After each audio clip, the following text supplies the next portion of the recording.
We're moving now into section examples, and I've collected through various means some templates. In this sandbox, there's been quite a useful little article here about mocking requests in Python. The link and the repo are here. And I've just imported it in because it's quite a nice little example. But what I've done is I've created a slightly different version using the random user API. And if we have a look at that, this is an O1 patch random user.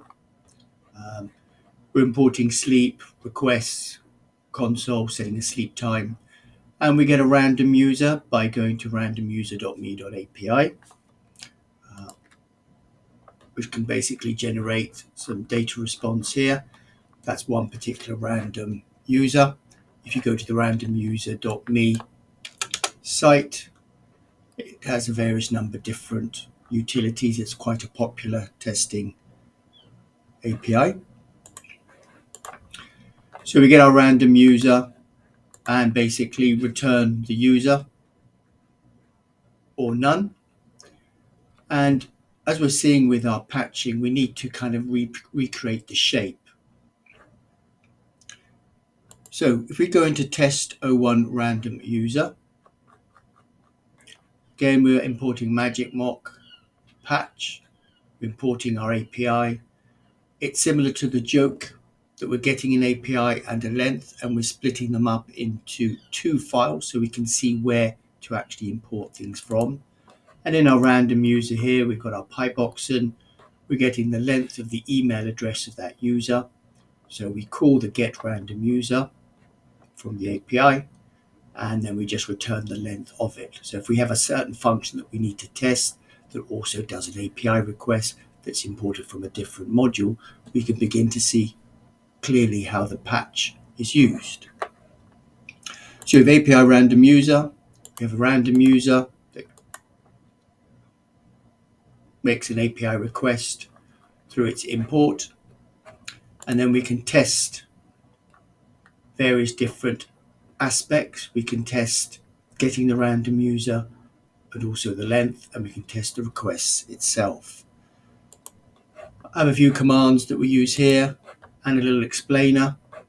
But if we come now into our test random user, what we want to do is we're testing that the length of the email rather than whether the API works itself. And this is what we want to patch. So we're patching randomuser.getRandomUser, which if we have a look at this again, it's about testing the length. Although we call the getRandomUser, we're actually testing whether the length is correct. So it's one layer of abstraction. So we can do that. We can patch randomuser.getRandomUser. We need to give it its return value, and we know the length of the characters for this. So we'll get our email by calling getRandomUser. We get the email address from it, but now we're testing the length of the email equals 16, and this is the actual function we're really testing. Where is it called? Testing length email is actually called in random user, not in the API random user. Now, when we come into tests, we notice that request has a certain shape. There's a request.get. And when we use our request.get, we mock it out by actually doing our mock.get.return value. So in fact, this will be here. If we say this should be mock, that's the shape. And in fact, we're using mock request, but we'll just put this here as mock. So when we're getting the JSON, it's a request.json, and this is a function rather than a property. Therefore, we do mock.json, and this return value replicates the idea of the function. It's mocking it out.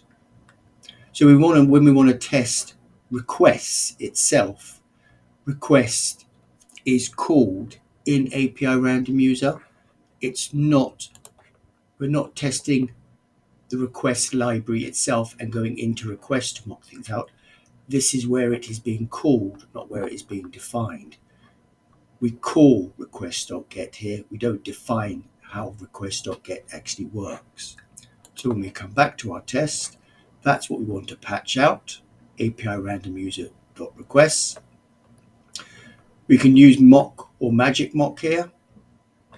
We need to set the property of the status code on our mock object.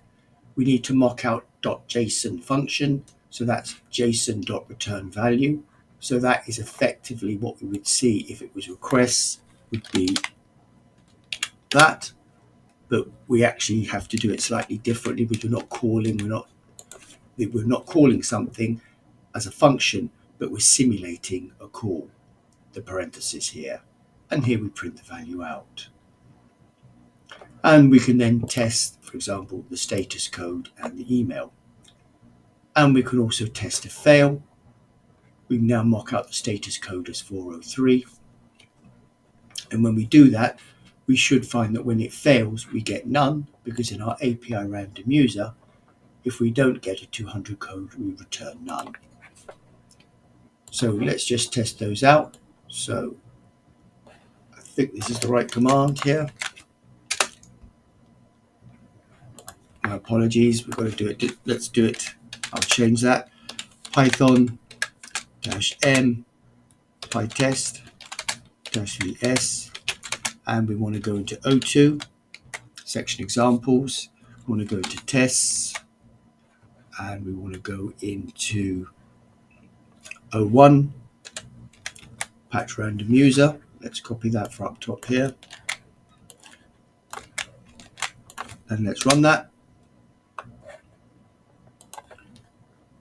So we were printing out globals and everything, so we can see in this file what we're getting back. The name, the doc, you can see all the things that are contained in globals and sys modules. So let's just quickly check what we're printing out at the very top. We're printing out the globals. So we're coming down, that's everything that's here. But most importantly, when we get down to here, we've got our magic mock, we've got our patch function, we've got a reference to the get random user, we've got a reference to the length of the email.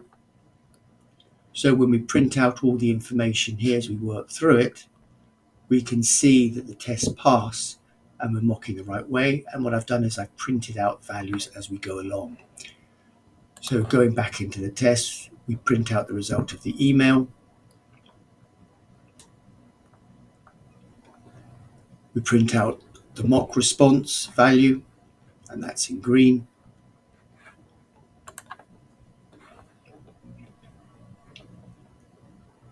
When we mock our response status of 403, we're printing out that fact here. So the test pass. So the key points are that we call things at different places. When we're testing the length of the email function, if we want to test this but mock it out, our patch is random user.getRandomUser, because that's where the function is called. When we're testing out our requests library, our call, not the request library itself, but our use of requests, where is it called? It's called in API random user. And my best suggestion is that you play around with this, because it's just getting it into the head rather than something that's very complex. It's just knowing where everything's pointing to. And with these code examples and the colorings, you can play around with it and begin to understand where to make your patch call. And we see that here, the different examples of whether we use the file API or the random user.